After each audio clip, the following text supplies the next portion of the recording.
கடுகு powder,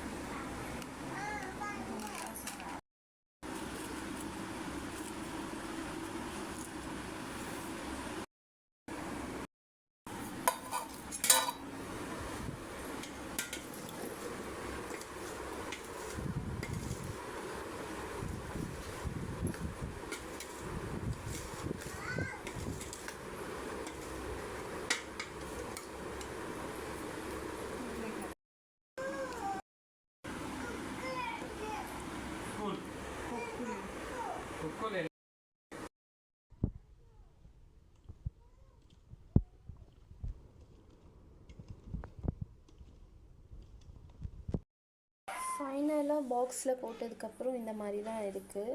so இதை வந்து ஒரு வாரம் அப்படி நல்லா ஊற விட்டுட்டோன்னா அதுக்கப்புறம் வெயிலில் கொஞ்சம் கொஞ்சம் காட்டணுன்னா ஸோ நம்ம ஊறுகாய் ரெடி ஆகிடும். லாஸ்ட் இயர் செய்யும் போது வந்து இந்த பாக்ஸ் ஃபுல்லாக செஞ்சுருந்தோம். ஆனால் இந்த வருஷம் கம்மியாக தான் செஞ்சுருக்கோம். பார்க்கலாம் ட்ரை பண்ணி ஆனதுக்கப்புறம். ஃபுல்லாக என்னால் அந்த வீடியோ எடுக்க முடியல, ஏன்னா பசங்க நடுவில் வந்து டிஸ்டர்ப் பண்ணிகிட்டே இருந்தாங்க. ஸோ என்னால் எடுத்த வரைக்கும் நான் உங்களுக்கு ஷேர் பண்ணுறேன்.